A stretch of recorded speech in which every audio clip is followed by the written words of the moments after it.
ಇಂಥ ಶಬ್ದಗಳನ್ನು ತಾಯಿಯಂದ್ರ ಬಗ್ಗೆ ಮಾತಾಡ್ಬಾರ್ದು. ಇದು ಬಸನಗೌಡ ಮನೆ ತಾಯಿ ಹೆಣ್ಮಕ್ಳು ಇರ್ಬೋದು, ನಮ್ಮ ಮನೇದು ಇರ್ಬೋದು, ಯಾರೇ ಇರಲಿ, ಹಿಂದೂ ಧರ್ಮದ ತಾಯಂದ್ರೆ ಯಾರಿದ್ರು ತಾಯಂದ್ರೆ. ರಾಜಕಾರಣನೇ ಬೇರೆಯೇ, ಫ್ಯಾಮ್ಲಿ ವಿಷಯನೇ ಬೇರೆಯೇ. ಫ್ಯಾಮ್ಲಿ ತನಕ ಮಾತಾಡೋದು, ಅವ್ರ ಬಗ್ಗೆ ಏಕವಚನದಾಗ ಭಾಸ್ಕರ ಮಾತಾಡೋದು, ಅಗ್ದಿ ಆರ್ಡಿನರಿ ವರ್ಡ್ಗಳನ್ನು ಏನು ಮಾತಾಡೋಣ, ಇದು ತಪ್ಪದ.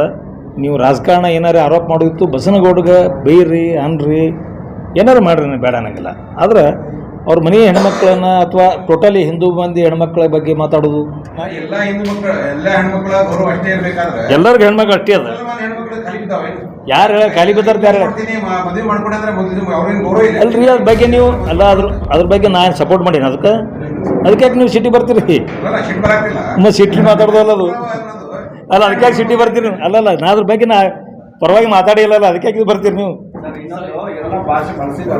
ಅದೇ ಗಂಡಸರು ಸರ್, ಗಂಡಸರಿಗೆ ಅಲ್ಲ ಗಂಡಸ ಈ ನಾನು ರಗಡಿಸಲ್ಲ. ಗಂಡಸಿದ್ರೆ ಬಾ ತಂದಿರ್ತೀನಿ, ಎಲ್ಲೇ ರಗಡಿಸಂದಿ ನಾನು ಗಂಡಸಿದ್ರೆ ಬಾ ನೋಡ್ತೀನಿ ತಂದಿರ್ತೀನಿ ಅಲ್ರಿ. ಅಲ್ರಿ ಈ ಭಾಷೆ ರಗಡಿಸಲ್ಲ. ನಾನು ಅಂದಿನಿ ಕೆಲವೊಬ್ರಿಗೆ, ಗಂಡಸಿದ್ರೆ ಬಾ ನೋಡ್ತೀನಿ, ನನಗೆ ಇಲೆಕ್ಷನ್ ಇದ್ರೆ ನೋಡೋದು ಮಗನ ತಂದಿರ್ತೀವಿ, ಇಲ್ಲ ಅನ್ನಂಗಿಲ್ಲ. ಅದು ಸ್ವಾಭಾವಿಕ. ಅದು ಗಂಡಸಿದ್ರೆ ಬಾ, ನೀನು ತಾಕತ್ತಿದ್ರೆ ಬಾ, ಹಿಂಗೆ ಮಾಡ್ತಾರಲ್ಲ, ಹಿಂಗೆ ಮಾಡಿ ಅವೆಲ್ಲ ನಡಿವೆ, ಅವೆಲ್ಲ ಅವಕ್ಕೆ ಹೋಲಿಸಕ್ಕೆ ಹೋಗ್ಬೇಡ್ರಿ ನೀವು. ಇದನ್ನು ಬೇರೆನೇ.